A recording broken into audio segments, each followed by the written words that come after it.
March 15th, 1920. Monday morning. A coal mining town in the mountains of southern West Virginia stirred in darkness. The town had no official name, only the designation given by the coal company that owned it, Camp Number 7, property of the Consolidated Coal and Coke Company. The camp sat in a narrow valley between steep wooded ridges, hemmed in by mountains on all sides. A creek ran through the valley bottom, its water the colour of rust from the mine drainage that poured into it constantly. The only flat land in the valley was along the creek, and this was where the company had built its structures. The tipple where coal was sorted and loaded into railroad cars, the company store, the superintendent's house on a small rise, and row after row of identical wooden houses where the miners and their families lived. The temperature at 4 o'clock that morning was perhaps 5 degrees Celsius. Winter was ending slowly in the mountains. Snow still lingered in shaded places on the north-facing slopes, though the ground in the valley had thawed. The sky was overcast, typical for this time of year. A light rain had fallen during the night, making everything damp and cold. Mist hung in the valley, obscuring the tops of the ridges. The air smelled of wood smoke from hundreds of stoves being lit, mixed with the ever-present odour of sulphur from the mine and the acrid smell of coal burning in the coke ovens on the far side of the camp. In one of the company houses, identical to all the others in its row, John Brennan woke in darkness. He was 35 years old, though he looked older. He had been working in the mines since he was 12 years old, 23 years underground. His body bore the marks of this labour. His hands were calloused and scarred, several fingers bent at odd angles from old breaks that had healed badly. His back ached constantly. His lungs, filled with coal dust from breathing underground air for 2 decades, made him cough frequently, especially in the mornings. He knew what this cough meant.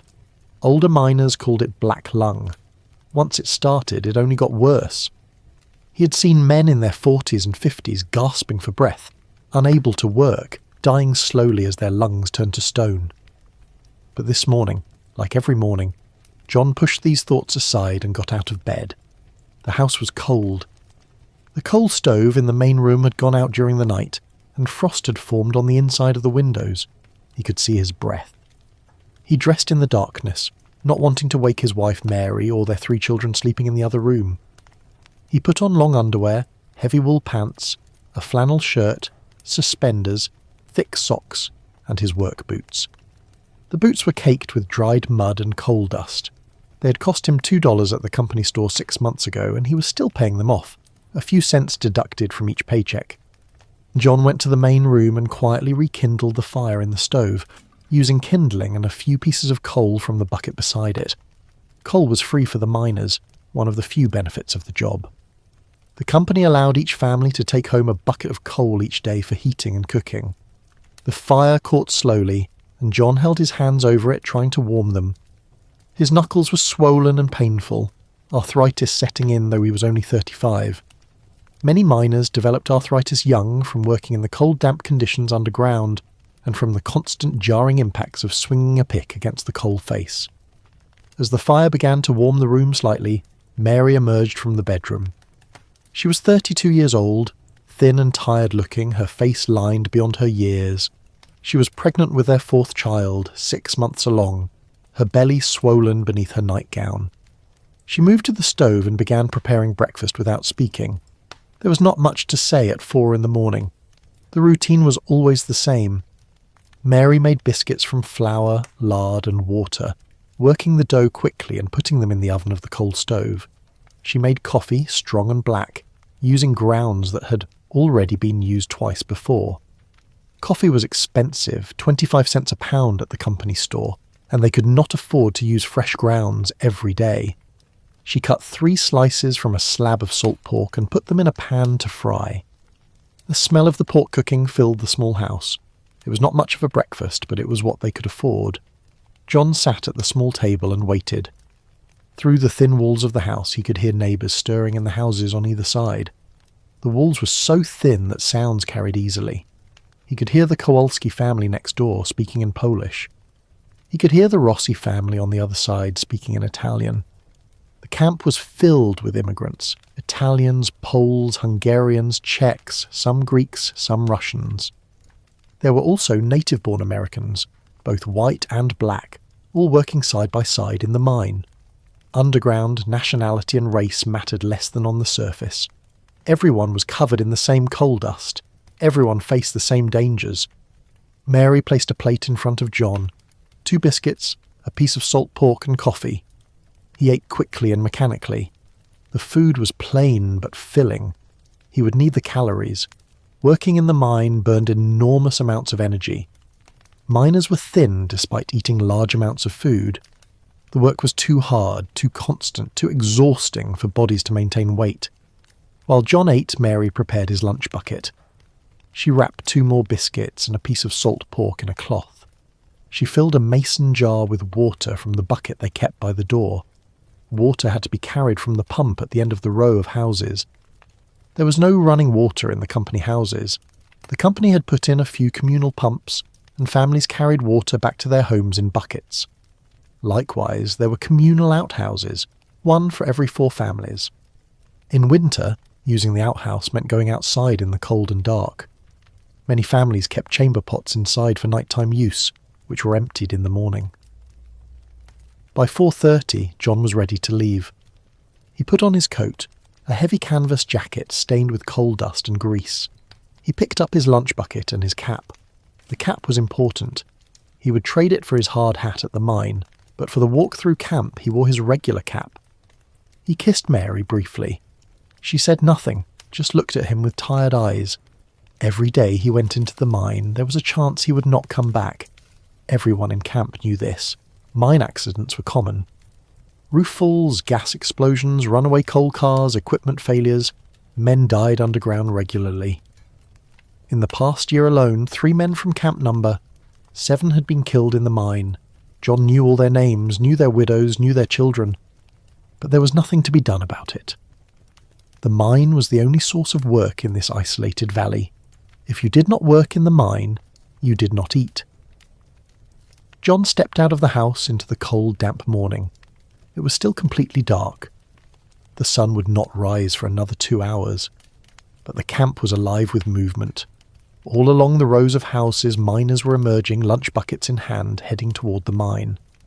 John joined the flow of men walking up the dirt road toward the tipple. No one spoke much. It was too early and everyone was conserving energy for the day ahead. The company town was laid out simply. The houses for the miners were built in long rows on the valley floor, perhaps 200 houses in total, housing around 1,000 people. Each house was identical. 2 rooms, a main room with a coal stove and a small table, and a bedroom. Some families had built crude additions, extra sleeping spaces made from scrap lumber. But the basic houses were all the same, all painted the same dull grey, all owned by the company. Miners did not own their homes. They rented them from the company. The rent, $1 per room per month, was deducted directly from their wages. At the centre of camp stood the company store, a large wooden building painted white, the nicest structure in camp except for the superintendent's house. The store sold everything miners and their families needed: food, clothing, tools, medicine, household goods. Prices at the company store were high, typically 20 to 30% more than stores in nearby towns. But the nearest town was 15 kilometres away over a rough mountain road, and most miners had no way to get there. The company owned the only vehicles in camp. So miners bought from the company store, and the company store made a profit on every transaction. The store operated on a credit system. Miners were paid twice a month, but their wages were paid in scrip, not in US dollars. Scrip was a form of private currency issued by the coal company, metal tokens stamped with the company's name and a denomination. Scrip could be used at the company store but nowhere else. Miners could exchange scrip for actual dollars, but the company charged a fee for this exchange, typically 10%. So a miner who earned $10 in scrip could exchange it for $9 in cash. This meant miners usually just spent their scrip at the company store rather than paying the exchange fee. The company store extended credit to miners. If a miner's family needed food or clothing before payday, they could buy on credit, and the debt would be deducted from the next paycheck. But credit came with interest. The company charged 15% interest on credit purchases. This meant miners often found themselves in debt to the company store, earning wages that barely covered what they already owed. Many miners were paid nothing on payday because their entire paycheck went to pay off their company store debt. This system was called debt slavery by union organisers. The coal company called it necessary business practice. Past the company store, on a small rise overlooking the camp, stood the superintendent's house. It was a large 2-storey wooden house painted white with green shutters, surrounded by a fence and a small yard. The superintendent, Mr. Harrison, lived there with his wife and 2 children.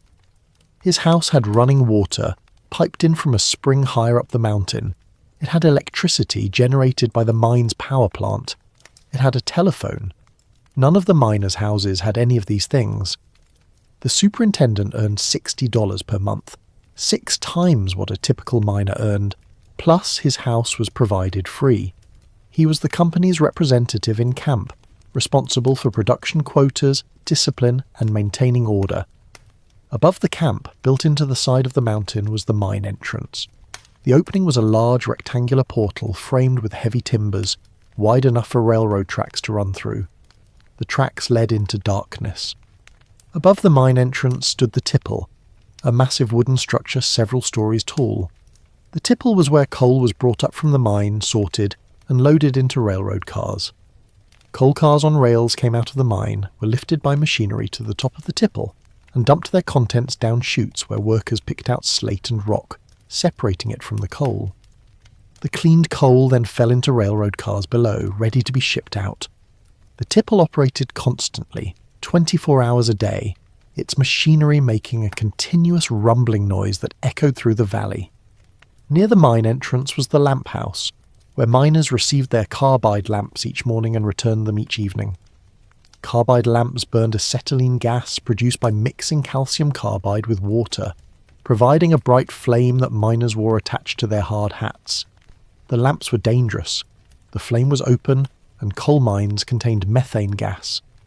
If methane concentrations became too high, the lamp flame could ignite the gas, causing an explosion.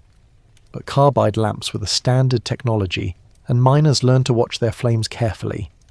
If the flame turned blue or began to burn differently, it indicated the presence of gas, and miners would immediately retreat to safer areas. John and the other miners gathered at the lamp house at 5 o'clock. There were perhaps 200 men working the day shift. They lined up to receive their lamps, checking them for damage and making sure they had enough carbide for the shift. Each miner was assigned a specific lamp with a number. If there was an accident underground and bodies had to be identified, the lamps helped determine who had been in which area of the mine. At 5:15, the foreman, Frank O'Brien, emerged from the mine office. Frank was 45 years old, an Irish immigrant who had worked in the mines for 30 years before being promoted to foreman 5 years ago. Being a foreman was better than being a miner. Frank earned $40 per month instead of the $10 to $12 a miner earned. He worked on the surface more than underground, though he still went into the mine daily to supervise. But being a foreman also made Frank unpopular. He was responsible for enforcing the company's production quotas, for pushing miners to work faster, for docking pay if a miner's coal contained too much slate. He had once been one of the men. Now he was management. The miners viewed him with suspicion and sometimes hostility. Frank called out names and work assignments. The mine had multiple sections where coal was being extracted. Each section needed a crew. Some miners were assigned to cutting coal at the face. Others were assigned to loading coal into cars. Still others were assigned to track maintenance, timbering, or hauling. The assignments rotated, but the work was all hard. John was assigned to Section 4, cutting coal. This was piece rate work. John would be paid based on how many tons of coal he cut and loaded, not by the hour. The rate was 60 cents per ton. On a good day, if the coal was soft and the seam was thick, John might cut and load 6 tons, earning $3.60.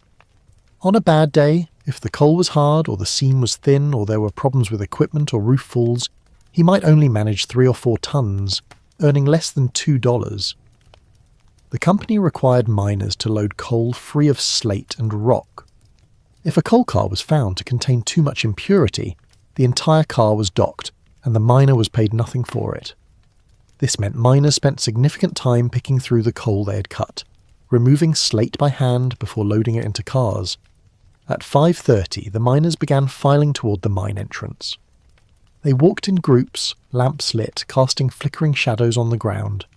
The mine entrance loomed ahead, a dark opening in the mountainside that seemed to swallow light. The air coming from the mine was warmer than the outside air, and it carried the smell of coal, sulphur, and damp earth. John had been entering this mine every working day for the past 12 years, ever since the camp was opened. He had spent more than half his life underground, in mines like this one. He knew what to expect. But knowing did not make it easier. Just inside the mine entrance was the shaft, a vertical opening that descended deep into the mountain.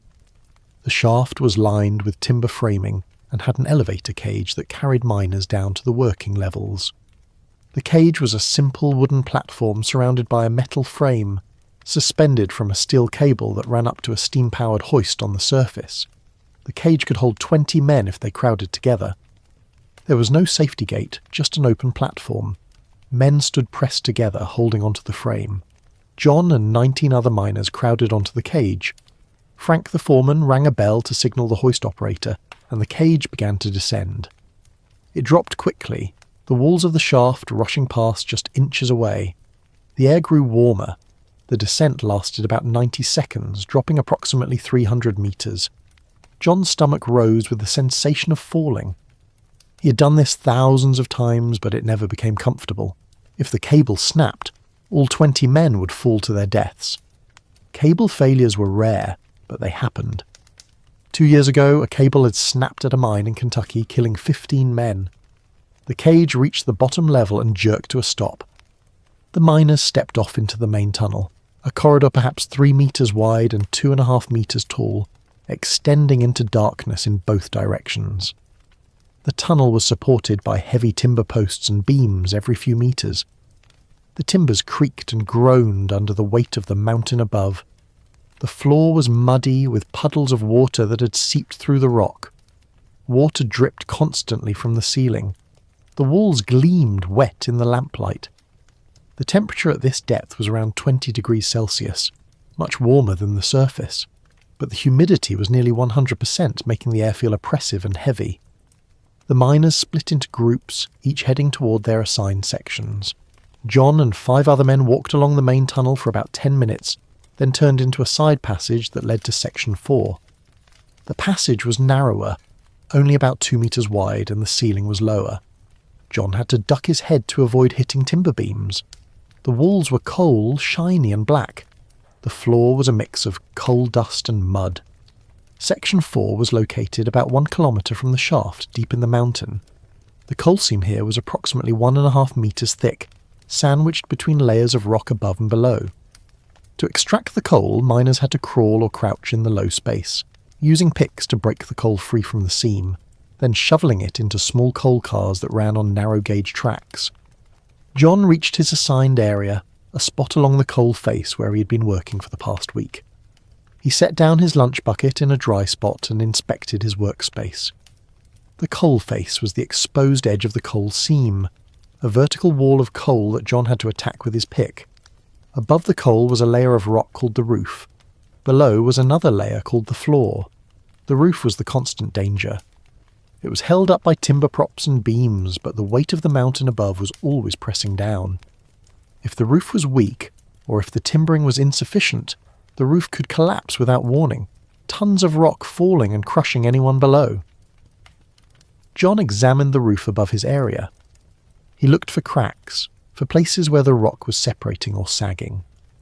He tapped the roof with the handle of his pick, listening for hollow sounds that might indicate a weak spot. The roof seemed stable, but there were no guarantees. Every minute underground carried risk.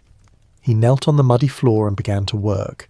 Using his pick, he swung at the coal face, the point of the pick biting into the coal. Coal was softer than rock, but still required significant force to break free. John swung the pick repeatedly, each impact jarring his arms and shoulders. After several swings, a chunk of coal would break loose and fall to the floor. He would shovel this into his coal car, then return to swinging the pick. The work was exhausting and monotonous. Swing the pick, break the coal, shovel it, swing again. The space was cramped. John worked on his knees or crouched, unable to stand upright. His back ached within the first hour. The carbide lamp on his hat provided light, but shadows danced with every movement, making depth perception difficult. Coal dust filled the air with every swing of the pick, and John breathed it in constantly. The dust coated his throat and lungs, making him cough. He could taste it. Around him, other miners worked at their own sections of the coal face, each man isolated in his small area, separated by pillars of coal left standing to support the roof. The sound of picks striking coal echoed through the tunnels, a rhythmic clanging that never stopped.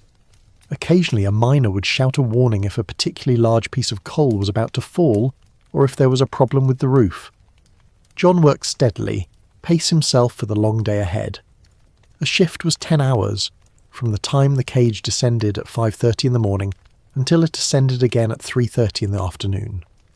10 hours of swinging a pick in near darkness, breathing coal dust, crouching in mud, always aware that the roof above could fall at any moment. By 7 o'clock, John had filled his first coal car, a small metal cart that held about half a ton of coal. He pushed the car along the narrow-gauge tracks to the main tunnel, where a mule-drawn train of cars would collect it and haul it to the shaft for transport to the surface. The company used mules underground because they were cheaper than mechanical haulage. The mules lived underground, stabled inside tunnels, never seeing daylight. They pulled trains of coal cars through the main tunnels, guided by drivers who walked alongside them. The mules were well treated, relatively speaking. A mule represented a significant investment for the company, several $100s, and had to be kept healthy. Miners, by contrast, were easily replaced. John returned to his section and began filling another car. The morning wore on. Time underground was difficult to judge. There was no natural light, no sense of the sun's movement. John's only reference was his internal sense of time and the ache in his muscles that grew with each passing hour. He knew roughly when it was mid-morning because the foreman, Frank, made his rounds at about 8:30, walking through the sections to check on progress and enforce production quotas. Frank appeared at John's section, lamp casting long shadows. "How many cars so far?" he asked. "One," John replied, not stopping his work. "You need to pick up the pace," Frank said. "The company wants 6 tons per man per day. You're behind." John said nothing. 6 tons per day was the quota, but it was difficult to achieve consistently. The coal seam varied in thickness and hardness. Some days the coal broke easily. Other days it was stubborn, requiring more effort for less result. But the company did not care about these variations. The quota was the quota. Frank moved on to inspect the next miner. John continued working, swinging his pick with mechanical regularity. His shoulders burned, his back ached. His hands, calloused though they were, began to blister from gripping the pick handle, but he could not stop. If he did not meet the quota, his pay would be docked. If he consistently failed to meet the quota, he would be fired and evicted from his company house. There was no safety net, no unemployment insurance, no government assistance. If you did not work, you did not eat, and your family did not eat. Around 9 o'clock, a miner named Stefan Kowalski, working 2 sections over from John, shouted a warning. "Roof working!" he yelled in accented English. John stopped and listened. He could hear it. A creaking sound, timber beams groaning under strain, small pieces of rock falling from the ceiling.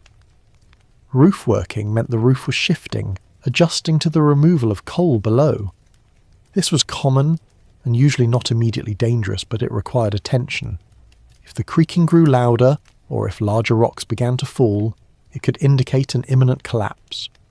The miners in that area stopped working and moved back, giving the roof space. Frank, the foreman, came quickly to assess the situation.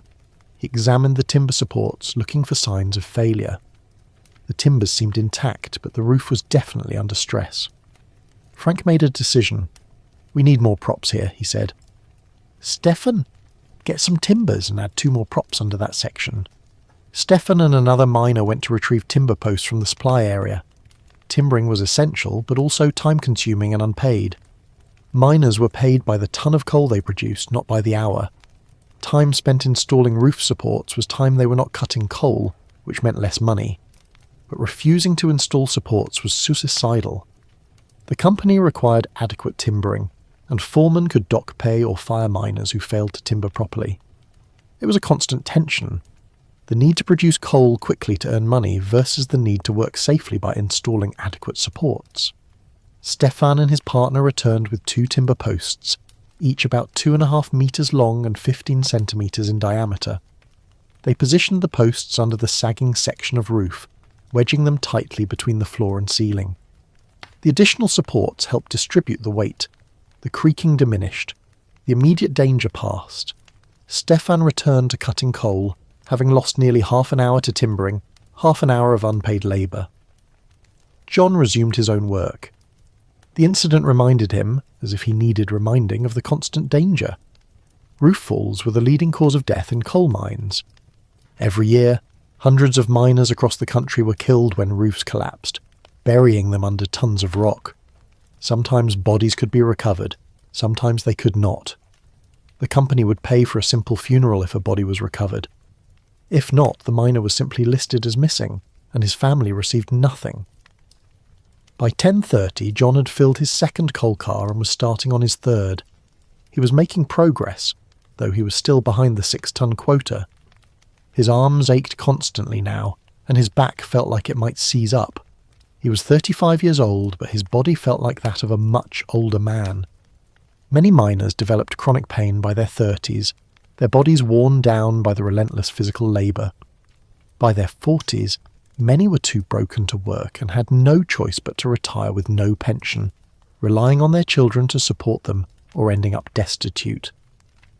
At 11 o'clock, John paused to drink some water from his jar. The water was warm and had a metallic taste from sitting in the mason jar, but it was wet.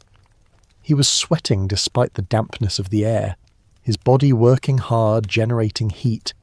He drank deeply, then returned to work. Around him, the mine continued its operations. The sound of picks striking coal, the rumble of coal cars being hauled through tunnels, the occasional shout of a miner warning of a falling rock, or a mule driver calling to his animal. The mine was a world unto itself, isolated from the surface, governed by its own rhythms and dangers. At approximately 11:30, John heard a different sound, a deep rumbling followed by a crash and shouts. His heart jumped. He stopped working and listened. The sounds came from somewhere else in the mine, perhaps section 2 or 3, not far away. More shouts, voices calling for help. John dropped his pick and ran toward the sounds, as did other miners. They converged on section 3, where a section of roof had collapsed. A timber prop had failed, and perhaps 20 tons of rock had fallen, blocking the tunnel and trapping 2 miners on the far side. Miners immediately began pulling away rocks, trying to clear the fall. The 2 trapped men could be heard shouting from the other side, their voices muffled but audible. They were alive, at least for now. But the fall had blocked their access to the main tunnel. They were trapped in a dead-end section with no other exit. Frank the foreman took charge. "Carefully," he shouted. "Don't pull too much at once or you'll bring more down. Shore up the roof first." Several miners grabbed timber posts and began installing supports around the fall area, trying to stabilise the roof before attempting to clear the rock. This was delicate work. The roof was clearly unstable in this area. Removing rocks might trigger another collapse, but the trapped men had limited air. They needed to be freed quickly. John joined the effort, helping to install timber supports. His hands shook slightly. He had seen this before. Sometimes rescues succeeded. Sometimes they did not. The 2 trapped men, whose names were Pietro and Angelo Rossi, brothers from Italy, kept shouting from behind the rockfall, their voices growing more desperate. It took nearly 2 hours to stabilise the roof and carefully remove enough rock to create a small opening. The trapped men crawled through, bruised and shaken but alive. Both were bleeding from cuts on their heads and hands, but nothing seemed broken. They were lucky. They could have been crushed instantly when the roof fell. The fall area was deemed too dangerous to continue working. That section would have to be abandoned, at least temporarily, until engineers could assess the roof and determine if it could be made safe. This meant the two brothers, Pietro and Angelo, had lost their work area. They would have to be reassigned to different sections, learning new areas, which would slow their production and reduce their pay until they adapted. The incident also cost John and the other miners who had helped with the rescue. They had spent 2 hours working on the rescue instead of cutting coal. 2 hours of unpaid labour. The company did not pay for rescue work. Miners helped each other because they knew they might need help themselves someday, but it came at a financial cost. By the time John returned to his own section, it was nearly 2 o'clock in the afternoon. He had only an hour and a half left in the shift, and he had only filled 2 coal cars. He would not reach the 6-ton quota today. His pay would be reduced accordingly, but there was nothing to be done. He picked up his pick and resumed swinging, trying to make the most of the remaining time. At 3 o'clock, Frank came through the sections, calling out that the shift would end in 30 minutes.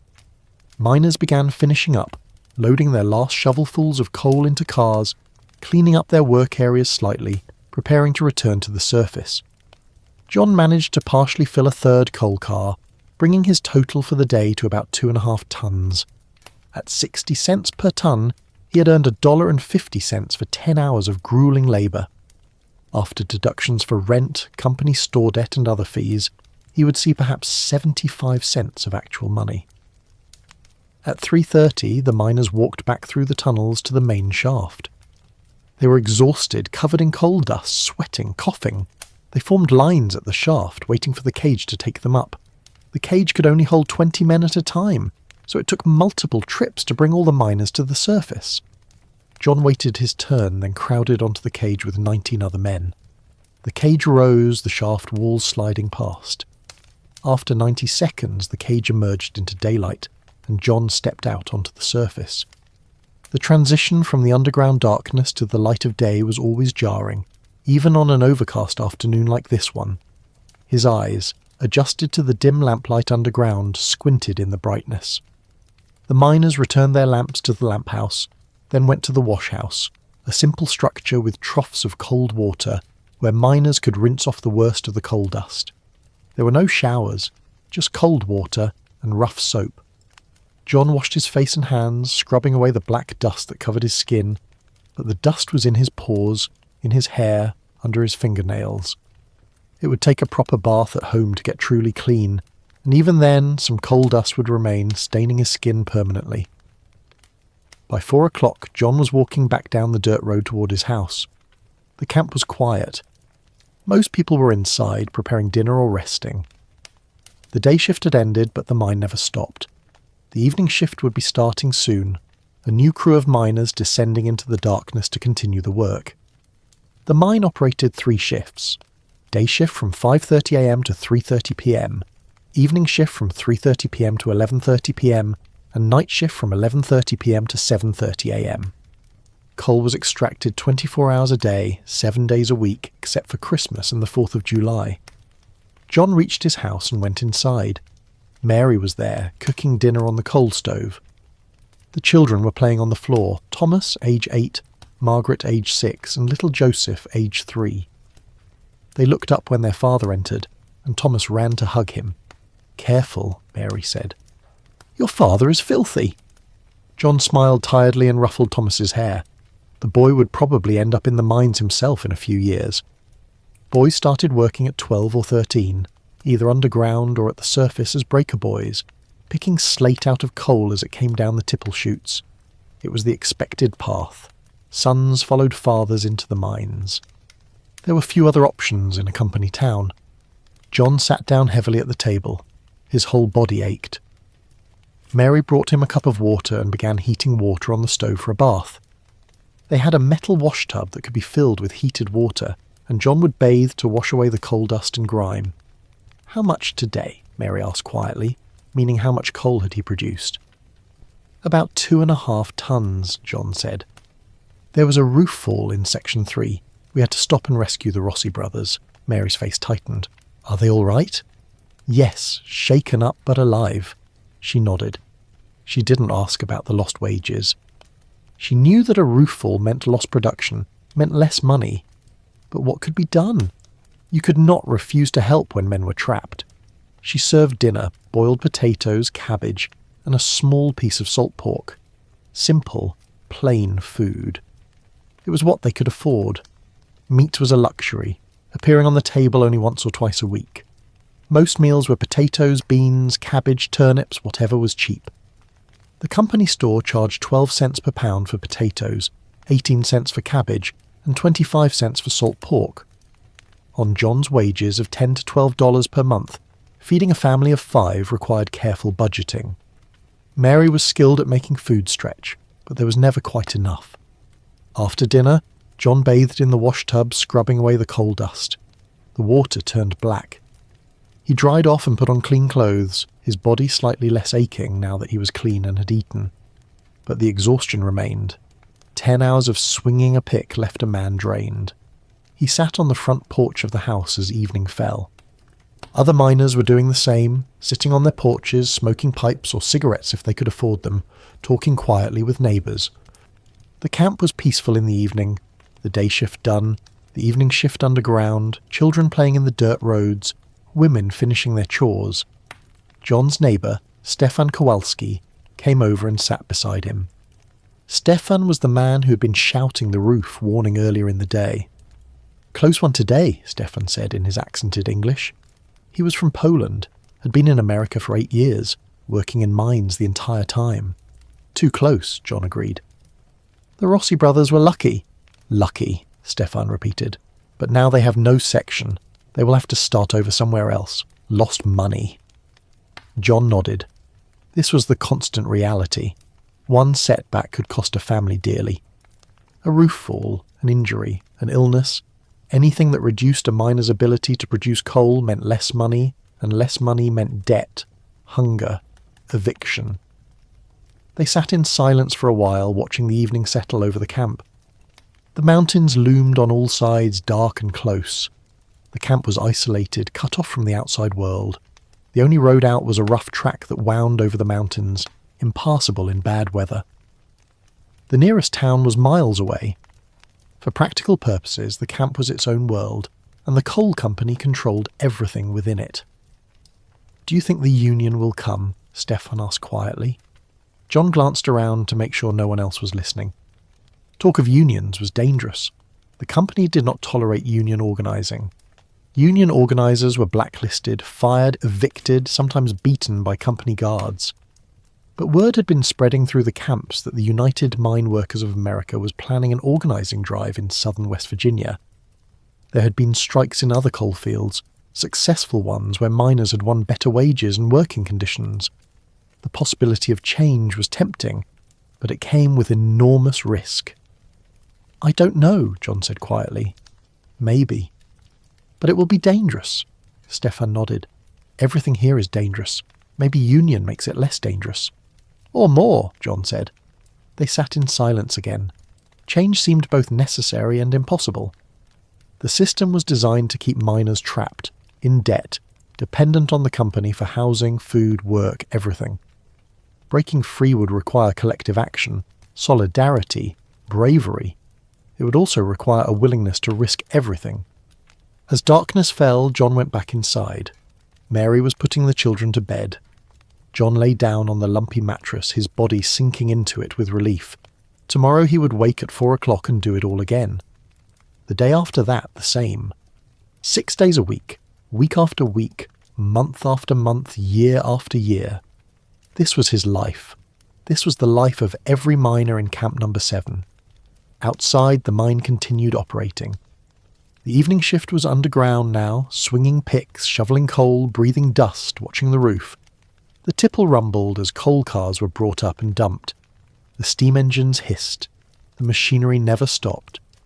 The coal company needed coal, and miners provided it, their bodies and lives the fuel that powered the operation. John closed his eyes and tried to sleep. His back ached, his lungs ached, his hands ached. But sleep would come eventually, the exhaustion overwhelming the pain, and then morning would come, and the cycle would begin again, descending into darkness, emerging hours later, surviving another day. This was coal mining in 1920. This was America. March 16th, 1920, Tuesday morning. While John Brennan and 200 other men descended into the darkness of the mine, life continued on the surface of Camp Number 7. The work above ground was just as essential as the work below, though it was largely invisible and unpaid. Women kept households running on impossible budgets. Children worked when they should have been in school. The company store extracted profit from every transaction. The entire system was designed to keep families trapped in a cycle of debt and dependency that seemed impossible to escape. Mary Brennan woke at the same time as her husband, 4 o'clock in the morning, though she had been awake several times during the night. Being 6 months pregnant made sleep difficult. Her back ached from the weight she carried. The baby kicked frequently, especially at night. She was 32 years old, and this was her 4th pregnancy. She had lost one child in infancy, a daughter who had died at 6 months old from pneumonia 2 years ago. The camp had no doctor, only a company physician who visited twice a week, and was more concerned with getting miners back to work than with treating sick children. The baby had developed a fever and cough, and within 3 days she was dead. Mary had buried her in the small cemetery on the hillside above camp, where dozens of other children lay alongside miners who had died in accidents. After John left for the mine, Mary rekindled the fire in the coal stove and began her day's work. The work of running a household in a company town was endless and exhausting. There was no running water, no electricity, no modern conveniences of any kind. Everything had to be done by hand, and everything took time. First, she needed water. The Brennan house, like all the miners' houses, had no plumbing. Water had to be carried from the communal pump at the end of the row about 50 metres away. Mary took 2 metal buckets and walked to the pump, passing other women doing the same. The pump was a simple hand pump drawing from a well. The water was cold and had a slight metallic taste from the minerals in the rock, but it was clean enough. Mary filled both buckets, each holding about 4 gallons of water and weighing roughly 15 kilograms when full. She carried them back to the house, her pregnant belly making the task more difficult. 2 buckets would be enough for cooking breakfast, washing dishes, and preparing lunch for John to take to the mine the next day.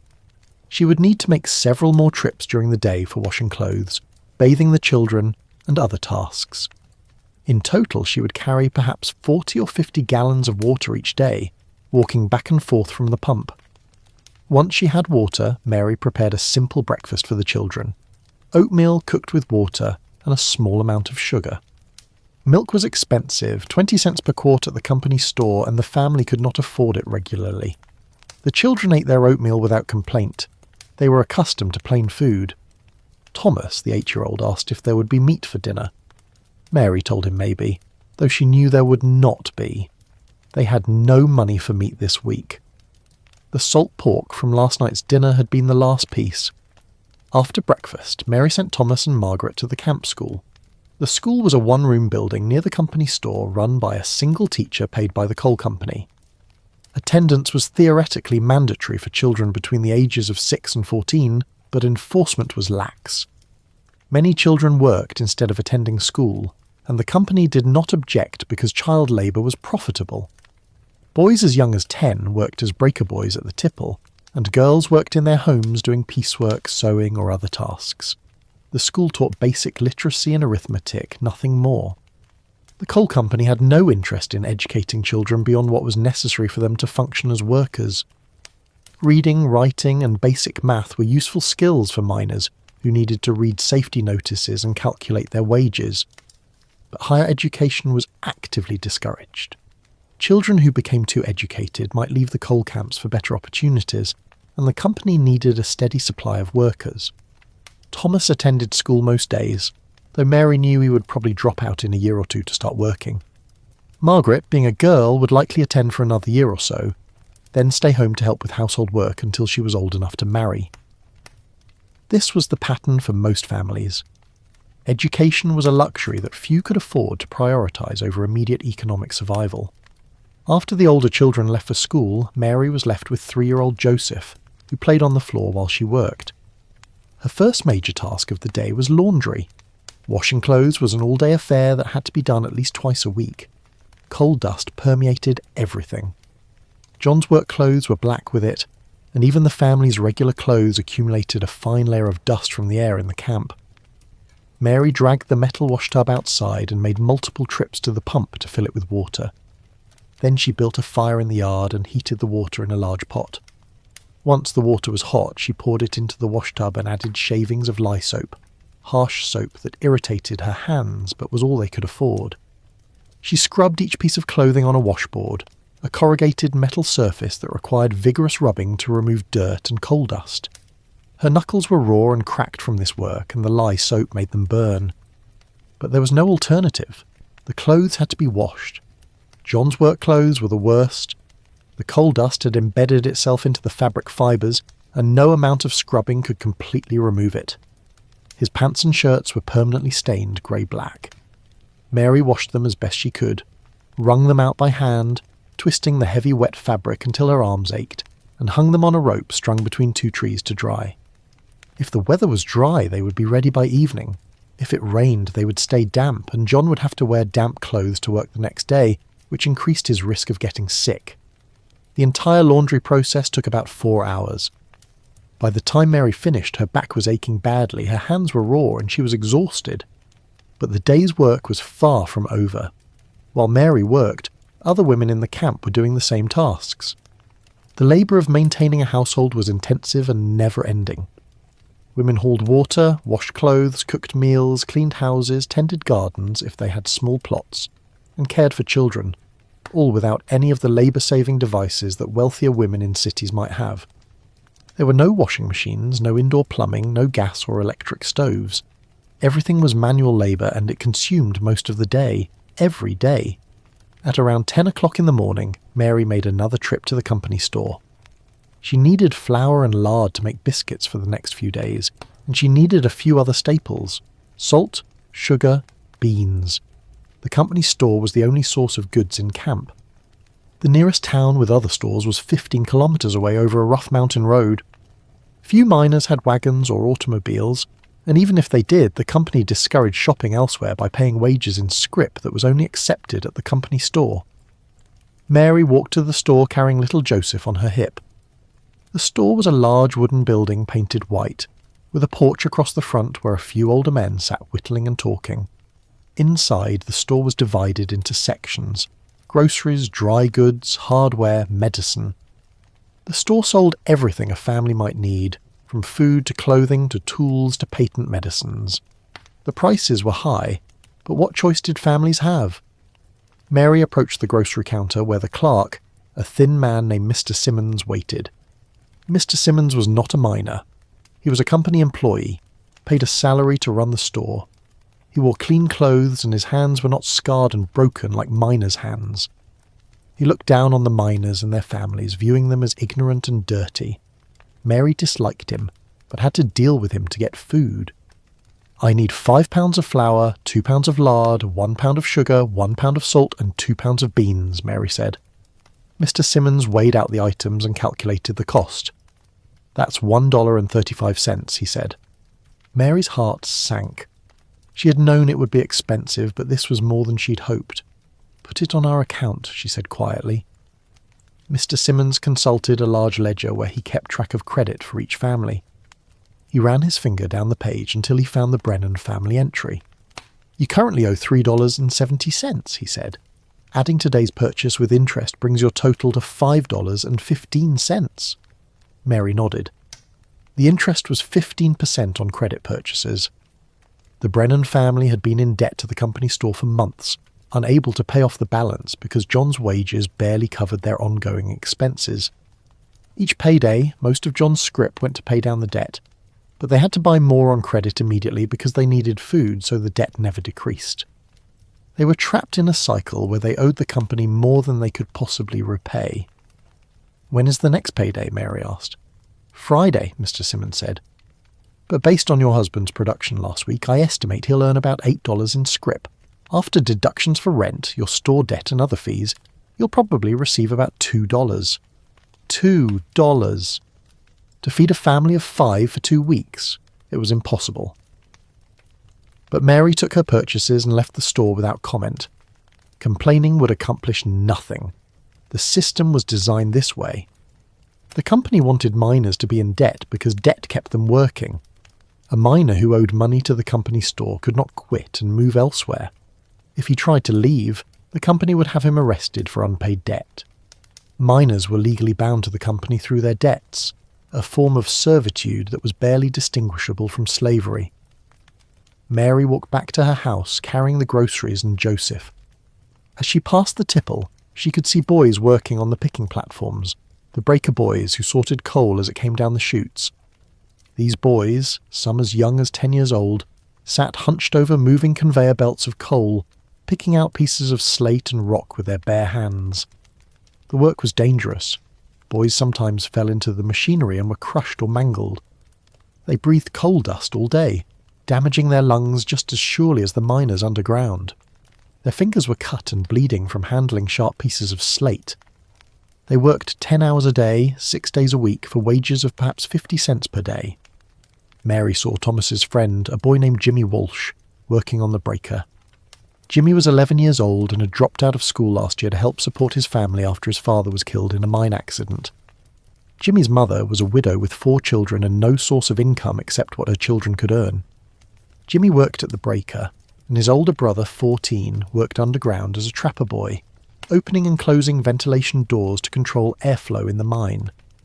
Between them, the 2 boys earned perhaps $1.50 per day, barely enough to keep the family from starving. Mary felt a surge of anger and helplessness. This was the future awaiting Thomas. In a year or 2, he would likely be working at the breaker or underground, his childhood cut short, his body broken by labour before he reached adulthood. There seemed to be no way to escape this fate. The coal camps offered no opportunities except coal mining. Children followed their parents into the mines, generation after generation, trapped by poverty and geography and a system designed to exploit them. Back at home, Mary put away the groceries and began preparing dinner. She would make bean soup, stretching the 2 pounds of beans with water and a few vegetables from the small garden plot behind the house. Many families had small gardens where they grew potatoes, cabbage, turnips, and other hardy vegetables. The gardens helped supplement the expensive food from the company store, but they required significant labour: planting, weeding, watering, harvesting. This work fell to women and children, adding to their already heavy workload. Mary's garden plot was perhaps 10 metres square, squeezed between the back of the house and the outhouse shared with 3 other families. The soil was poor, thin mountain soil with little nutrients, and the plot was shaded much of the day by the mountains surrounding the valley. But Mary had managed to grow some potatoes, cabbage and onions last year, which had helped feed the family through the winter. She would need to start planting again soon, in another month or so, once the danger of frost had passed. While the beans cooked slowly on the stove, Mary sat down for the first time all day. Her feet ached. Her back ached. The baby inside her pressed on her bladder, making her need to urinate frequently. She was exhausted, and it was only early afternoon. She still had to make biscuits for tomorrow, clean the house, fetch more water, prepare dinner, and tend to the children when they returned from school. The work never ended. She thought about the baby she was carrying, another mouth to feed, another child who would grow up in poverty, who would likely end up working in the mines or marrying someone who did. She loved her children, but bringing them into this world felt increasingly like a curse. What kind of life could they hope for in a coal camp? What future awaited them except grinding poverty, backbreaking labour, and early death from accidents or disease? But these were dangerous thoughts. Mary pushed them away and stood up to continue her work. Dwelling on the unfairness of their situation accomplished nothing. Survival required focusing on the immediate tasks: get water, cook food, wash clothes, care for children, make it through another day. At 3 o'clock, Thomas and Margaret returned from school. Mary gave them each a piece of bread with a thin scraping of lard. They ate it quickly, still hungry. There was no more food until dinner. Mary sent them outside to play, and they joined other children in the dirt road, inventing games with sticks and stones. Children in the coal camps learned early to entertain themselves with whatever was available. There were no toys except what could be made from scrap materials. No books except the few at school, no organised activities or sports. Children played in the dirt, climbed trees, waded in the polluted creek and tried to stay out of trouble. At around 4 o'clock, Mary heard the mine whistle blow, signalling the end of the day shift. Within half an hour, men would begin emerging from the mine, blackened and exhausted. Mary put the bean soup on to simmer and began making biscuits, mixing flour and lard and water into a dough, shaping it into rounds and putting them in the oven. At 4:30, John arrived home, looking even more exhausted than usual. Mary could see from his face that it had been a difficult day. She did not ask. She simply served him water and began heating water for his bath. While John bathed and the children played, Mary finished preparing dinner. The family ate together at the small table, bean soup, biscuits and water. There was no conversation. Everyone was too tired. Thomas asked again if there would be meat soon, and Mary said maybe on Sunday, though she knew this was unlikely. After dinner, John sat on the porch, too tired to do anything else. Mary cleaned the dishes, put the children to bed, and finally sat down herself. It was 8 o'clock in the evening. She had been working for 16 hours since 4 in the morning. Every muscle in her body ached. She was 6 months pregnant and should have been resting, but rest was a luxury she could not afford. Tomorrow she would wake at 4 and do it all again. This was her life. This was the life of every woman in Camp Number 7. The next morning, Wednesday, March the 17th, followed the same pattern. John woke at 4, ate breakfast, and went to the mine. Mary woke at 4 and began her household work. The children went to school, the coal was extracted, the company store extended more credit, the debt grew larger, the cycle continued. But on this particular Wednesday, something different happened. At around 10 o'clock in the morning, a stranger appeared in camp. He was a man in his 40s, wearing a plain suit and carrying a worn leather satchel. He walked through the camp slowly, looking at the houses, the tipple, the company store. Several miners' wives watched him from their porches. Strangers were rare in Camp Number 7. The camp was isolated and private property. The company did not welcome visitors. The man approached one of the houses and knocked on the door. A woman answered, and the man spoke to her briefly, then moved to the next house. Word spread quickly through the camp. A union organizer was here. Union organizers were dangerous people to the coal company. They came into camps to talk to miners about forming unions, about striking for better wages and working conditions, about standing up to the company. The company responded to union organizing with violence. Union organizers were beaten, arrested, run out of camps, sometimes killed. Miners who joined unions were fired and blacklisted, unable to find work in any coal mine in the region. But the United Mine Workers of America had been organizing successfully in other coal fields. In some areas, miners had struck and won concessions, higher wages, shorter hours, safer working conditions. The possibility of change was tantalizing. But it required enormous courage. Striking meant losing wages, losing housing, risking violence from company guards. The organizer, whose name was Robert Murphy, made his way through camp, knocking on doors, talking to women while their husbands were underground.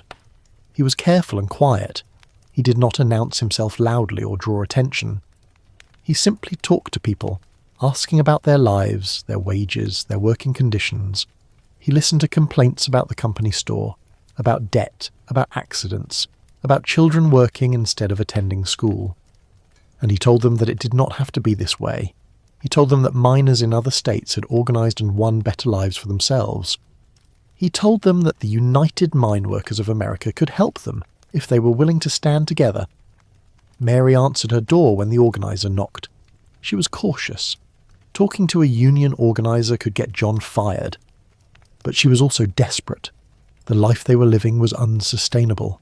Something had to change, or they would be trapped in debt and poverty forever. "I'm Robert Murphy," the man said.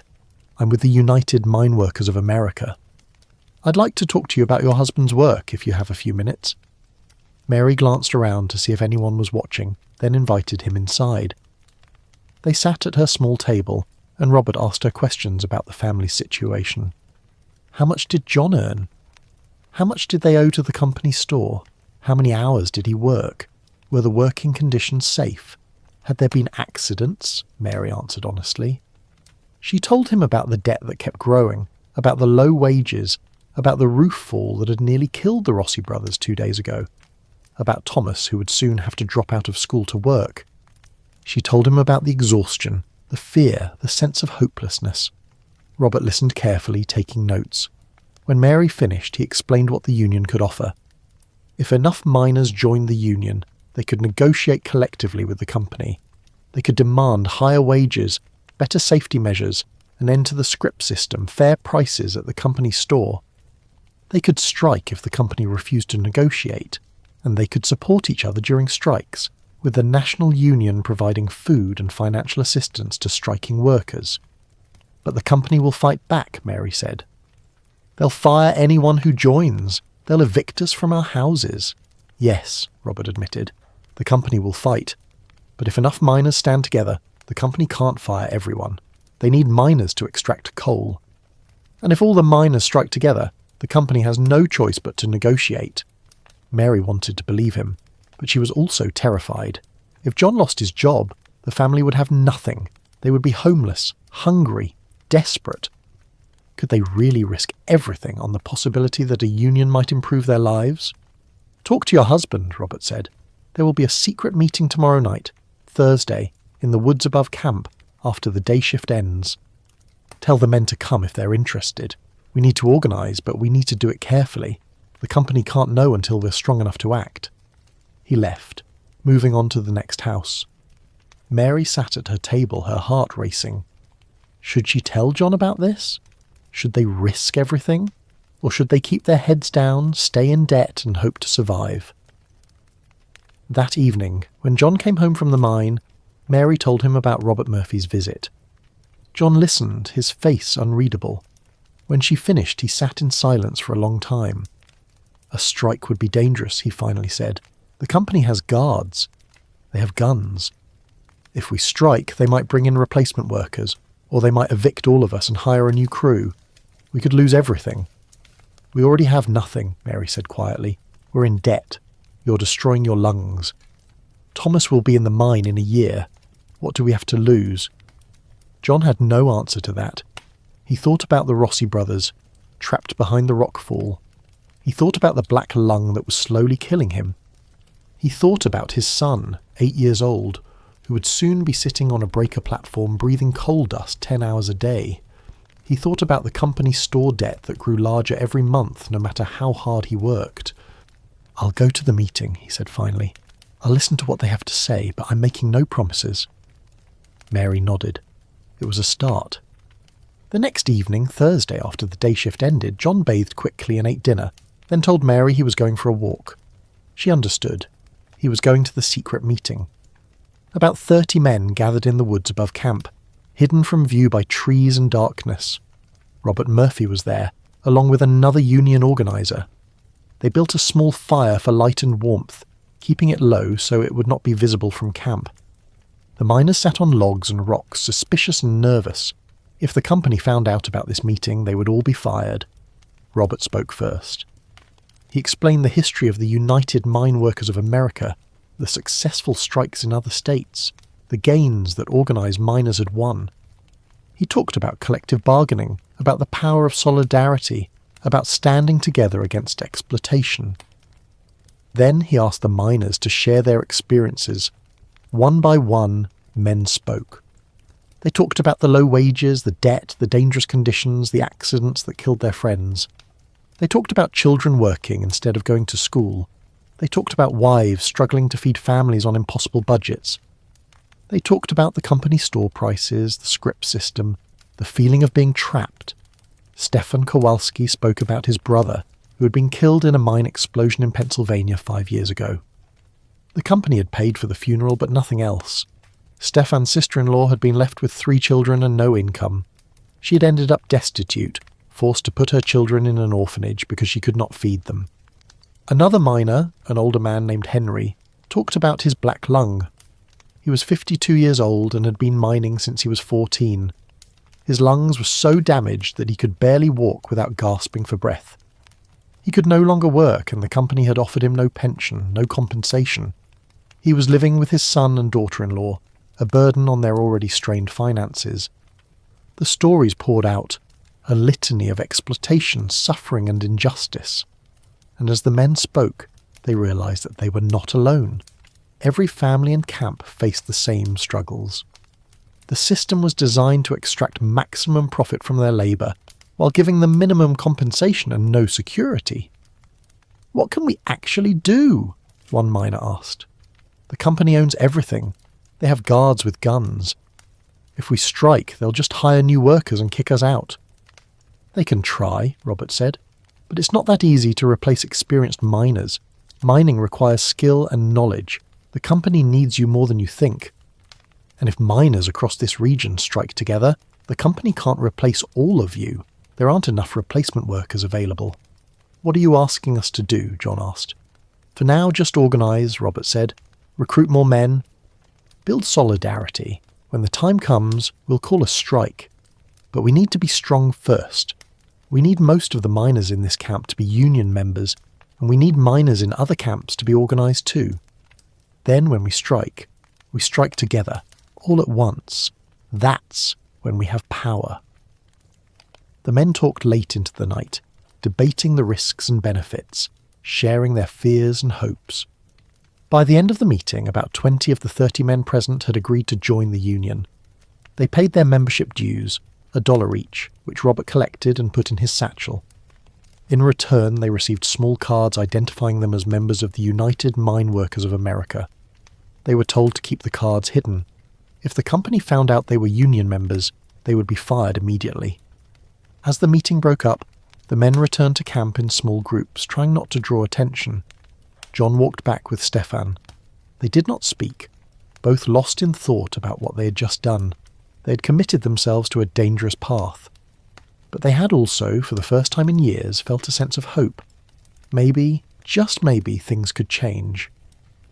Over the following weeks, the organising continued. Robert Murphy visited other camps, holding secret meetings, recruiting members. Inside Camp Number 7, the union members quietly talked to other miners, explaining the benefits of organisation, encouraging them to join. The movement grew slowly but steadily, but the company was not blind. Superintendent Harrison noticed that something was happening. Men were talking in hushed groups. There was a subtle change in attitude, a resistance that had not been there before. Miners who had previously accepted low wages and dangerous conditions without complaint were now asking questions, making demands, pushing back against foremen. Harrison sent a report to the coal company headquarters, warning that union organisers might be active in the area. The company responded by sending additional guards to the camp, armed men whose job was to watch for troublemakers and intimidate workers.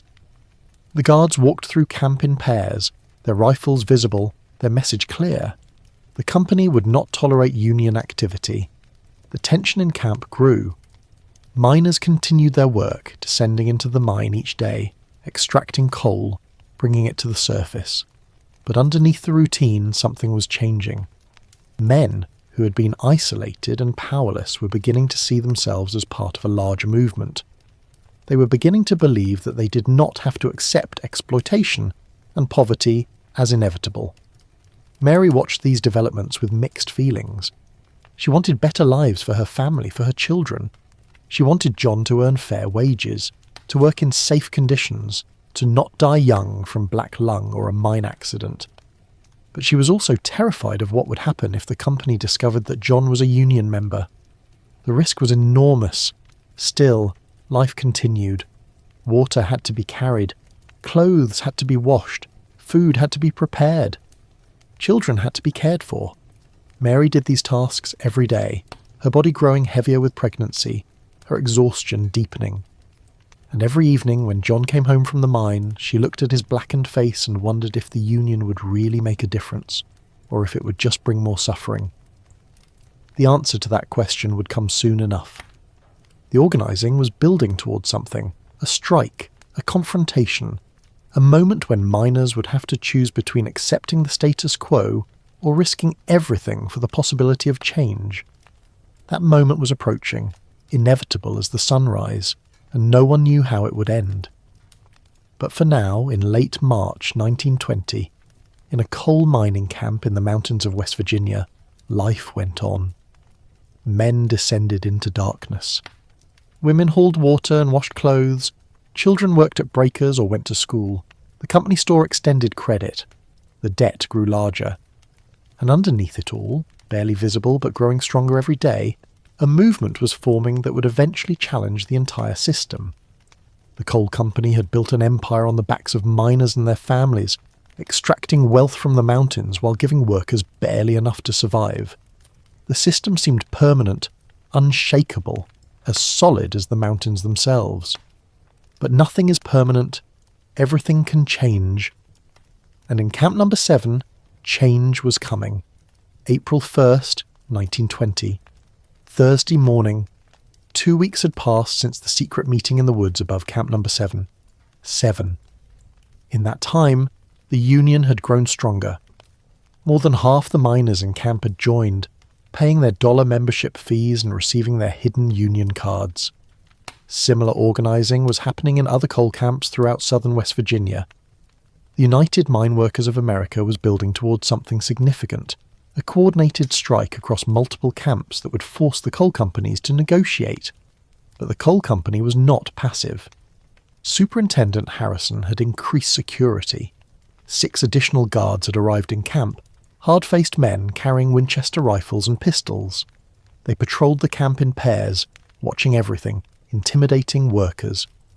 The guards lived in a bunkhouse near the company store, and they were paid well, $3 per day, triple what a miner earned. Their job was simple: prevent union organising, maintain company control, and use violence if necessary. The presence of the guards changed the atmosphere in camp. Conversations became more guarded. Men looked over their shoulders before speaking. The earlier optimism that had accompanied the first union meetings was now mixed with fear. Everyone knew that confrontation was coming. The only questions were when and how violent it would be. John Brennan woke on this Thursday morning with a sense of dread. He had been invited to another secret meeting scheduled for that evening after the day shift ended. Robert Murphy, the union organiser, would be there with news from other camps and a proposal for action. John suspected he knew what the proposal would be: a strike, and a strike meant risking everything. He went through his morning routine mechanically, dressing in the cold darkness, eating the simple breakfast Mary prepared, gathering his lunch bucket and cap. But his mind was elsewhere, weighing consequences, trying to determine the right course of action. If the miners struck and won concessions, it would change their lives dramatically. Fair wages, safer conditions, an end to the debt trap. But if they struck and lost, the consequences would be catastrophic. Mass firings, evictions, blacklisting, possibly violence. Men could die. Mary watched him as he prepared to leave. She could see the tension in his face. "The meeting is tonight?" she asked quietly. John nodded. "After shift ends. I'll be late coming home." "Be careful," she said. It was all she could say. They both understood the danger. John walked to the mine with other men from his row. No one spoke much. Everyone was thinking about the same things: the union, the guards, the possibility of striking, the risks. At the lamp house, John collected his carbide lamp and checked it carefully. The lamp was his lifeline underground. If it failed, he would be in darkness, unable to see the coal face, unable to watch for roof problems, unable to escape if something went wrong. Frank O'Brien, the foreman, called out work assignments. John was assigned to Section 4 again, the same area where he had been working for the past month. The coal seam in this section was proving difficult. It was thin in places, requiring more work for less output, and the roof was unstable, requiring constant vigilance and additional timbering.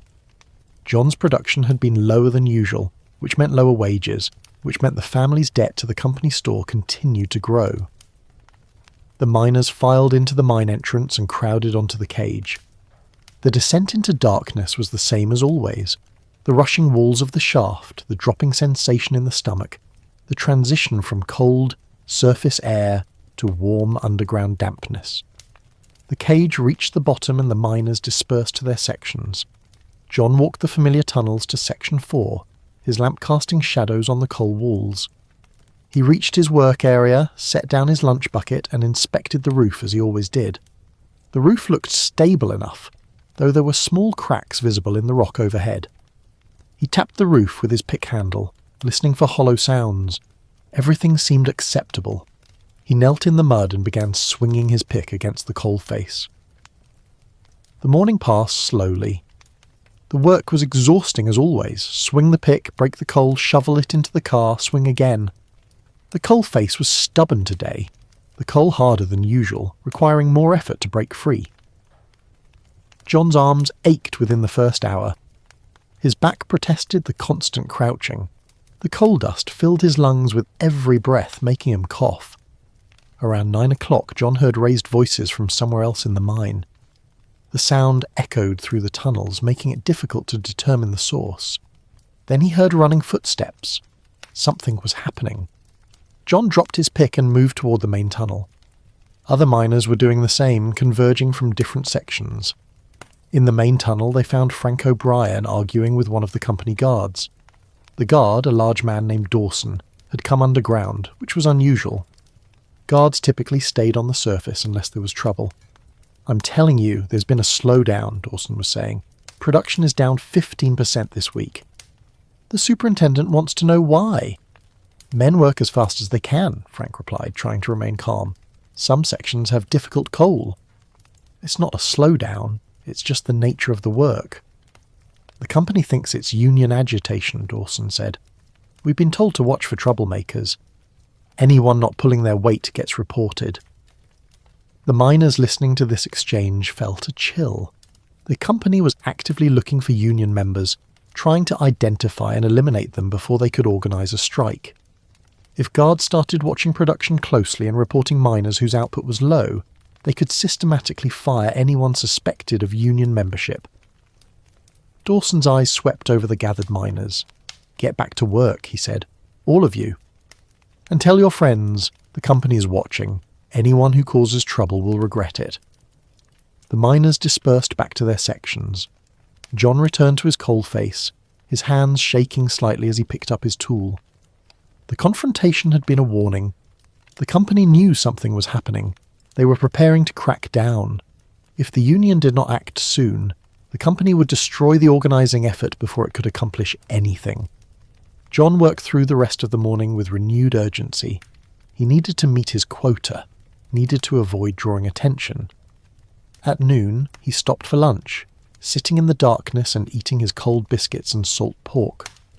The food was tasteless but necessary. He drank water from his jar and rested his aching muscles. As he ate, he thought about the evening's meeting. Would the union call for a strike? And if they did, would John participate? The decision felt impossible. Striking meant risking his job, his home, his family's survival.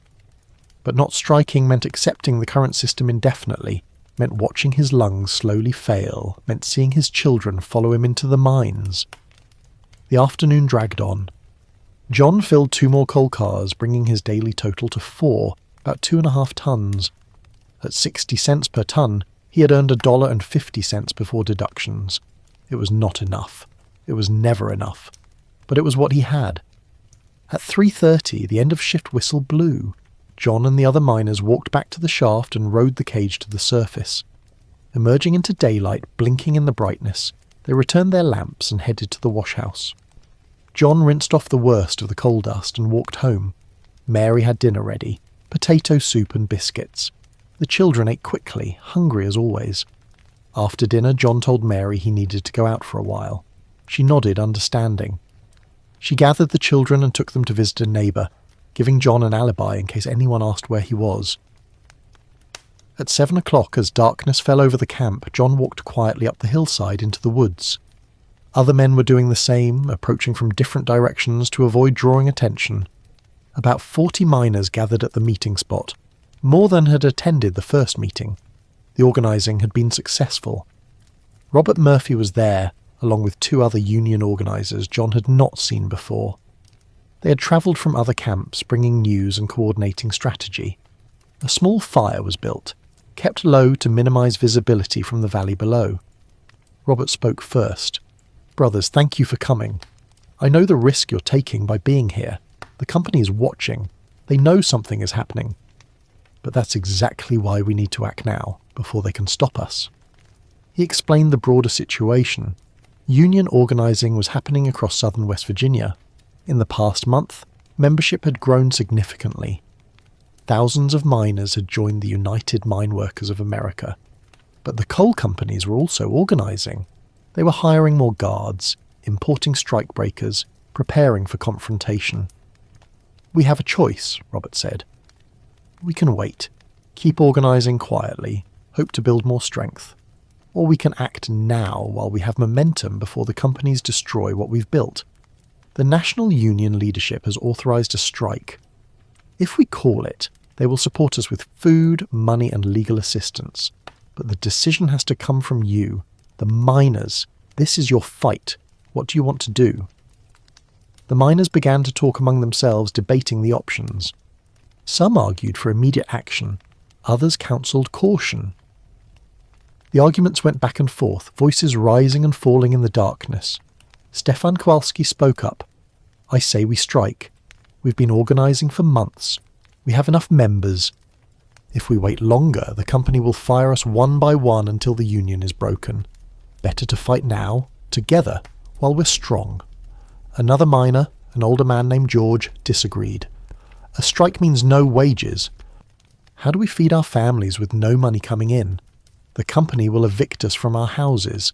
Where will we live? In tents in the woods, with winter coming in a few months?" "The National Union will help," Robert said. "They'll set up strike kitchens, provide food, help with shelter. You won't be alone." "But for how long?" George pressed. "Strikes can last weeks, months. Can the union support hundreds of families for that long?" "If necessary, yes," Robert said. "The union has strike funds built up from member dues across the country, and the longer we hold out, the more pressure on the company. They need coal, they need miners. If we shut down production, they lose money every day. Eventually they'll have to negotiate." John listened to the debate, still uncertain. Both sides made valid points. Striking was risky, but might achieve real change. Not striking meant accepting the current exploitation indefinitely. There seemed to be no safe choice. Finally, Robert called for a vote. "How many men here are in favour of striking?" Hands began to rise, slowly at first, then more quickly. John looked around, seeing the faces of his neighbours, his co-workers, men he had worked beside for years. They were afraid, but they were also determined. Something in the atmosphere shifted. A decision was crystallising. John raised his hand. When the count was done, 35 of the 40 men present had voted to strike. It was a clear majority. The decision was made. "All right," Robert said, "we strike, but we need to coordinate with other camps. The strike will begin Monday morning, April 5th. That gives us 4 days to spread the word, make final preparations, and get ready. On Monday morning, when the shift is supposed to start, don't go into the mine. Gather here instead, in this clearing. We'll organise picket lines, set up the strike kitchen, and present our demands to the company." The men began discussing logistics. Who would talk to miners who had not attended the meeting? How would they coordinate with other camps? What were the specific demands they would make of the company? The demands were straightforward. A wage increase from 60 cents per tonne to $1 per tonne. Payment in actual US. Currency instead of scrip. Elimination of the company's store monopoly, or at least fair prices. Improved safety measures including more frequent roof inspections. And recognition of the union as the bargaining representative for the miners. These demands were not radical. They simply asked for fair wages and safe working conditions. But to the coal company, they represented a fundamental challenge to their control. The company's profit model depended on paying miners as little as possible and extracting maximum value from their labour. Higher wages and better conditions would reduce profits. The company would fight to prevent that. The meeting ended near midnight. The men dispersed quietly, returning to camp in small groups. John walked home through the darkness, his mind racing. He'd committed himself to the strike. There was no going back now. In 4 days, everything would change. When he arrived home, Mary was still awake, waiting for him. "Well?" she asked. "We're striking," John said. "Monday morning. Mary's face showed both fear and resignation. She had known this was coming.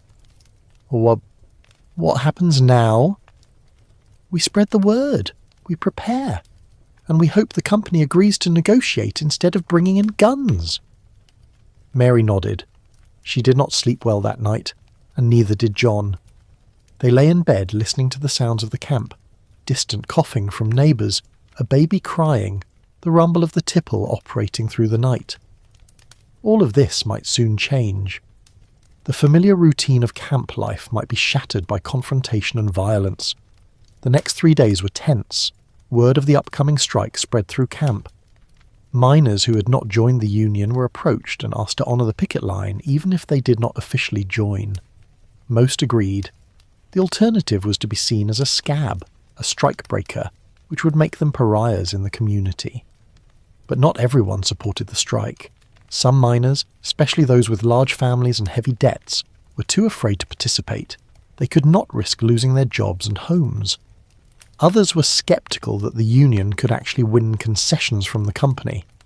A few actively opposed the union, viewing the organisers as outside agitators causing trouble. The company was also preparing.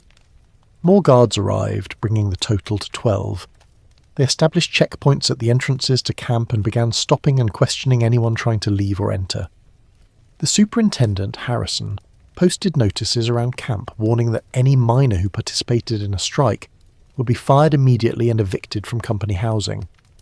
The notices invoked a clause in the miners' employment contracts that prohibited work stoppages, slowdowns, or other disruptions of company operations. On Sunday, April 4th, the day before the strike was scheduled to begin, the camp was filled with nervous energy. Families attended church services at the small wooden chapel the company had built. The preacher, paid by the coal company, delivered a sermon about the importance of obedience, hard work, and accepting one's station in life. He quoted Bible verses about rendering unto Caesar what was Caesar's and warned against the sin of covetousness. The message was clear. God wanted miners to submit to the company's authority. But after the service, in quiet conversations outside the chapel, miners talked about the strike. They shared their fears and hopes. They made plans for Monday morning. Some families packed their belongings, preparing for possible eviction. Others stockpiled what food they could afford, knowing that wages would stop once the strike began. That evening, John and Mary sat on their porch as the sun set behind the mountains. The valley was peaceful, but the peace felt fragile, like the moment before a storm. "Are you scared?" Mary asked. "Yes," John admitted, "but I'm more scared of living like this for the rest of my life, of watching Thomas go into the mine at 12, of coughing up blood when I'm 40 because my lungs are destroyed, at least this way, trying to change things." Mary reached over and took his hand. Her grip was strong despite her pregnancy. "Whatever happens, we'll face it together." Monday, April 5th, 1920, arrived cold and overcast. John woke at 4 o'clock as usual, but instead of dressing for work, he put on his regular clothes. Mary made breakfast for the family and they ate together, something they rarely did on work mornings. The children sensed that something unusual was happening, but did not fully understand what. At 5:30, when the mine whistle would normally blow to signal the start of the day shift, the camp was eerily quiet. Miners did not walk toward the lamp house. Instead, they gathered in small groups outside their homes, talking quietly, waiting. At 6 o'clock, when it became clear that the day shift was not going to report to work, Superintendent Harrison emerged from his house and walked down to the centre of camp, accompanied by 6 armed guards. He carried a bullhorn. "Attention!" his voice boomed across the camp. "All miners are required to report to work immediately.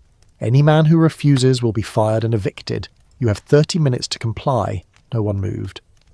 Miners stood in their doorways or on their porches watching. Some had their children behind them. Women stood beside their husbands. The community was presenting a united front. Harrison waited. The 30 minutes passed. No miners reported to work. "Very well," Harrison said through the bullhorn. "As of this moment, every miner who has refused to work is fired. You have 24 hours to vacate company property. Any belongings left behind will be confiscated. Guards will begin evictions tomorrow morning.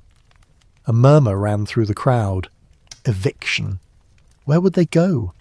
Most families had no savings, no relatives nearby, nowhere to turn. But Robert Murphy stepped forward from the crowd. He had stayed in camp knowing this moment would come. "Superintendent Harrison," he called out, "these men are not refusing to work. They are exercising their right to strike for better wages and working conditions. They are willing to negotiate. Will the company meet with union representatives?" "The company does not negotiate with unions," Harrison replied coldly. "These men signed contracts agreeing to work for the wages offered. If they refuse to honour those contracts, they are in breach and will be terminated." "The contracts are exploitative," Robert said. "The wages are below subsistence level. The company store prices are inflated.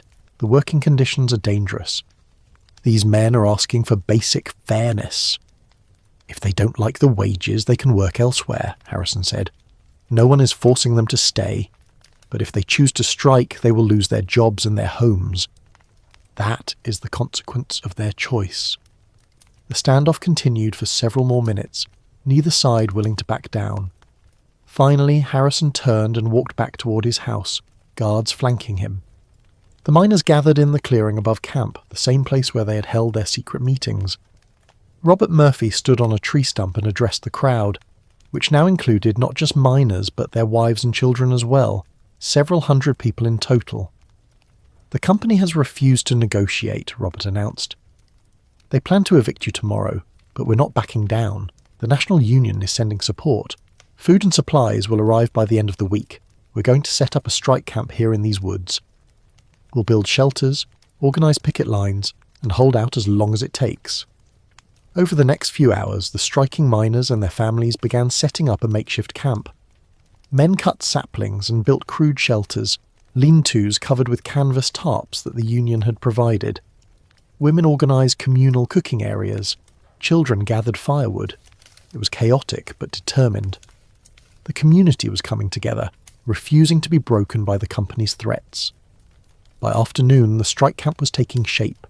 Several dozen shelters had been erected. A large tent served as the strike kitchen, where women were preparing a communal meal of beans and biscuits using food provided by the union. Another tent served as a meeting hall and headquarters, but the company was also taking action. Harrison sent a telegram to the coal company headquarters requesting assistance. The response was swift. Additional guards would be sent, along with professional strikebreakers, men hired specifically to replace the striking miners. On Tuesday morning, April 6th, the guards began evictions. They went house to house, ordering families to leave immediately. Miners who had not fully committed to the strike faced a choice: break the strike and go back to work, or join the strikers in the woods and lose their homes. Most chose to join the strike. The evictions, rather than breaking the union, strengthened it. Families left their homes carrying what belongings they could manage and moved up to the strike camp. The camp swelled to several hundred people, a tent city in the woods above the coal camp. The evictions were brutal. Guards gave families only minutes to gather belongings before physically removing them from the houses. Furniture and household goods were thrown into the dirt. Families stood watching as everything they owned was piled outside, their homes locked behind them. One family, the Kowalskis, resisted. Stefan refused to leave, barricading himself and his family inside their house. The guards broke down the door and dragged them out forcibly. Stefan fought back, throwing punches at the guards. They beat him with rifle butts, breaking his nose and cracking several ribs. His wife and children screamed as they were thrown out of the house. It was a clear message: resistance would be met with violence. John and Mary watched the evictions from the strike camp. They had left their house voluntarily on Monday afternoon, carrying what they could and leaving the rest behind. Now they lived in a crude lean-to, their 3 children sleeping on the ground on blankets. It was April, so the weather was cool but not freezing. But John knew that maintaining this camp through summer, let alone into fall and winter, would be nearly impossible. But the strike was having an effect. The mine had shut down completely. No coal was being extracted. The company was losing money every day, hundreds of dollars in lost production. This was the leverage the union had. The company needed coal, and only miners could extract it. On Wednesday, April 7th, the company brought in strikebreakers, men recruited from other regions who were willing to work for the wages the striking miners had rejected. About 30 strikebreakers arrived by train, escorted by 20 additional guards. The company was preparing to restart the mine with replacement workers. This was a critical moment. If the company successfully replaced the striking miners, the strike would fail. The strikebreakers had to be stopped from entering the mine. The union organised picket lines at the mine entrance. Striking miners formed a human blockade, refusing to let the strikebreakers pass. The confrontation was tense. Guards with rifles faced unarmed miners. For several hours, the two groups stood facing each other, neither backing down. Finally, the guards raised their rifles, pointing them at the miners. "Move aside or we will open fire," the lead guard announced. The miners did not move. They stood their ground, knowing that if they gave way, the strike would be broken. The moment stretched out, unbearably tense. Guards with fingers on triggers, miners standing firm, women and children watching from the camp above. Then one of the strikebreakers, a young man who looked barely 20 years old, stepped forward. He looked at the miners, saw their determination, their desperation. He looked at the guards with their rifles, and he made a choice. "I'm not doing this," he said loudly. "I didn't know the situation. I thought this was just regular work. But I'm not crossing a picket line of men fighting for fair wages." He turned and walked away. Several other strikebreakers followed him. Within minutes, more than half the replacement workers had left, refusing to participate. The remaining strikebreakers, seeing their numbers diminish, also left. The company's attempt to restart the mine had failed. The guards, furious, retreated. But this was not over. The company would not give up easily. That night, violence erupted. Around midnight, gunfire rang out through the valley. Shots were fired into the strike camp from the woods, muzzle flashes visible in the darkness. Strikers dove for cover, grabbing children and pulling them into shelters. The shooting lasted perhaps 2 minutes, then stopped. When miners cautiously emerged, they found that several tents had been hit, canvas torn by bullets. Miraculously, no one had been killed, though one man had been grazed by a bullet on his arm. No one knew who had fired the shots. The guards denied responsibility, claiming they had been in camp when the shooting occurred. But the message was clear. The company would use violence if necessary to break the strike. The next day, Thursday, April 8th, the union sent for legal assistance. A lawyer from Charleston arrived to file complaints against the coal company for unlawful eviction and intimidation. The lawyer also contacted newspapers, hoping to generate public sympathy for the strikers. The newspapers responded. Reporters arrived in the area to cover the strike. Photographs were taken of the strike camp, of evicted families living in crude shelters, of armed guards patrolling the company town. The images were stark and disturbing. Children sleeping on the ground, women cooking over open fires, men with bruised faces from beatings. The newspaper coverage began to shift public opinion. Many people across the state and nation were shocked to learn about the conditions in coal camps, the low wages, the company's store monopoly, the violence used against striking workers. Labour unions in other industries expressed solidarity. Donations began to arrive to support the strike, but the coal company also had resources. They hired a public relations firm to counter the negative coverage. Articles appeared in company-friendly newspapers describing the strikers as outside agitators, troublemakers, even Bolsheviks and anarchists trying to undermine American industry. The company claimed they paid fair wages and treated workers well, and that the strike was unjustified. The battle was being fought on multiple fronts: the physical confrontation at the mine, the legal battle in courts, and the propaganda war in newspapers. By the end of the first week, the strike was holding firm. No coal was being extracted. The company was losing significant money, but the strikers were also suffering. Living in the woods was difficult. Food was limited despite union support. The weather had turned rainy, making the camp muddy and miserable. Several children had developed coughs and fevers from exposure. John watched his own children struggling. Thomas had a persistent cough. Margaret was listless, not eating enough. Little Joseph cried frequently, upset by the disruption and discomfort. Mary, 8 months pregnant now, was having difficulty managing in the primitive conditions. She needed proper shelter, proper food, medical care, but there was none. On Sunday, April 11th, exactly 1 week into the strike, a delegation from the coal company arrived, requesting a meeting with union representatives. This was a significant development. The company was willing to talk. Robert Murphy and 3 elected strike leaders, including John, met with the company delegation in a neutral location, the town hall in the nearest municipality. The meeting was tense. The company offered a small wage increase from 60 cents per tonne to 70 cents and promised to investigate safety concerns.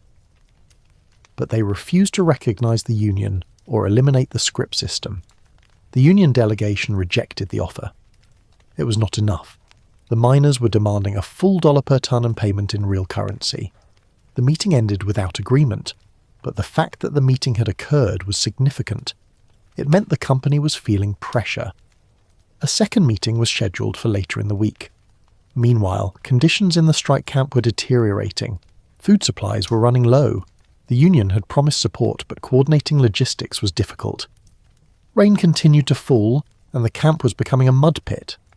Several families, unable to endure the conditions, broke ranks and went back to work, accepting whatever terms the company offered. Each defection weakened the strike slightly. Mary went into labour on Tuesday, April 13th in the midst of the strike camp. There was no doctor, no hospital, no proper facilities. Several women from the camp, experienced with childbirth, helped her. John stood outside the lean-to, helpless, listening to Mary's cries of pain. The birth was difficult. Mary laboured for nearly 12 hours. Finally, in the early evening, the baby was born, a girl. But the baby was small and weak, born premature, struggling to breathe. The women wrapped her in blankets and tried to keep her warm, but they had no medical equipment, no incubator, no proper care. The baby lived for 6 hours. She died just after midnight, her tiny lungs unable to sustain her. Mary held her daughter's body and wept. John sat beside her, numb with grief and rage. His child had died because they were living in a tent in the woods, driven there by a company that valued profit over human life. This was not the first death in the strike camp. An elderly miner had died 3 days earlier from pneumonia. Several children were seriously ill. The strike was exacting a terrible cost. The next day, John buried his daughter in the hillside cemetery where his other daughter already lay. The grave was shallow, dug quickly in the rocky soil. There was no coffin, just the baby wrapped in a blanket. A minister from a nearby town who supported the union said a few words. Mary was too weak to attend, still recovering from the birth. John stood alone at the graveside, grief and fury warring inside him. When he returned to camp, he found Robert Murphy and the other strike leaders in the meeting tent. "How much longer?" John asked. "How much longer do we have to hold out?" "The company's weakening," Robert said. "They're losing thousands of dollars every day. They'll negotiate seriously soon." "We're dying," John said flatly. "My daughter is dead. Other children are sick. How many more have to die before this ends?" Robert had no answer. The reality of strikes was that they hurt both sides. The company lost profits. The workers lost wages and sometimes lives. The question was always who would break first. A third meeting with the company was scheduled for Friday, April 16th. This time, the company's offer was better, 85 cents per tonne, a reduction in company store prices, and improved safety measures. But still no union recognition and still payment in scrip. The strike leaders caucused. Some wanted to accept. The offer was significantly better than the original wages. Others, including John, wanted to hold out for full recognition and the elimination of scrip.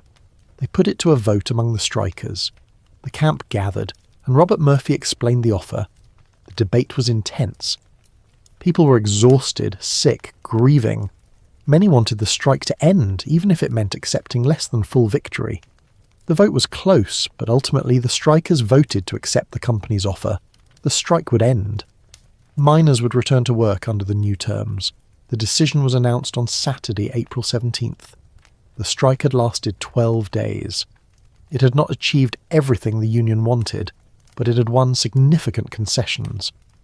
Wages had increased by more than 40%. Company store prices would be reduced.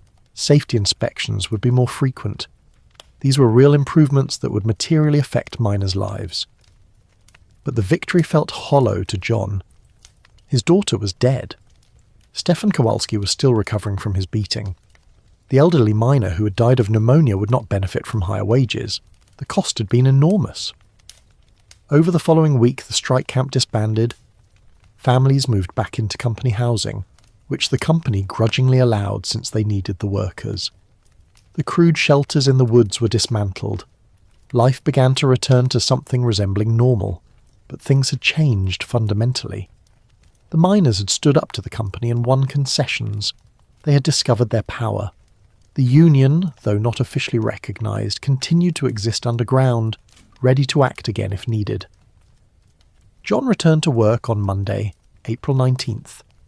He descended into the mine, rode the cage down the shaft, walked through the tunnels to Section 4. Everything was familiar, but he was different. He had lost a child to the strike, but he had also gained something. Knowledge that change was possible, that the system was not immutable. His first paycheck under the new wage structure was $14 for 2 weeks of work, compared to the $10 or $11 he had been earning before. After deductions, he actually received $9 instead of the $4 or $5 he had previously seen. It was not prosperity, but it was survival with slightly less desperation. The company store prices had been reduced as promised, though they were still higher than outside stores. But at least families could afford to eat more regularly.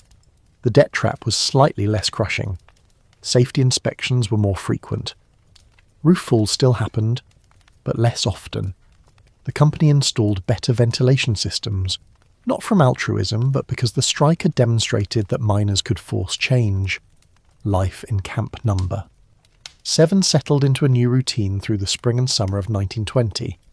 The strike was over, but its legacy remained. Miners talked about it in quiet conversations, remembering those 12 days when they had stood together. The sense of possibility lingered. In June, Mary became pregnant again, and this time she carried to full term, giving birth to a healthy son in March 1921. They named him Robert, after Robert Murphy, the union organiser who had helped them fight for better lives. Thomas turned 9 and continued attending school, though John knew the boy would probably have to start working within a year or two. But maybe, with the higher wages, Thomas could attend school a bit longer. Maybe he could learn enough to have options beyond the mine. The cycle of mining continued. Men descended into darkness each morning and emerged each evening. Women hauled water and washed clothes. Children played in the dirt roads. The company store extended credit. But the balance had shifted slightly. The absolute power the company had held was fractured. Workers knew they had rights, even if those rights had to be fought for constantly. By the fall of 1920, the United Mine Workers of America had organized successful strikes across southern West Virginia. Wages had increased in most camps. Working conditions had improved marginally. The union was not officially recognized by most companies, but it existed as a shadow force, ready to mobilize if conditions deteriorated again. John Brennan, at 35 years old, would work in the mines for another 15 years before Black Lung forced his retirement at 50. He would live to see his son Thomas go into the mines at 13, but also live to see another son, Robert, get enough education to become a teacher and leave the coal camps entirely. He would live to see more strikes, some successful and some crushed violently.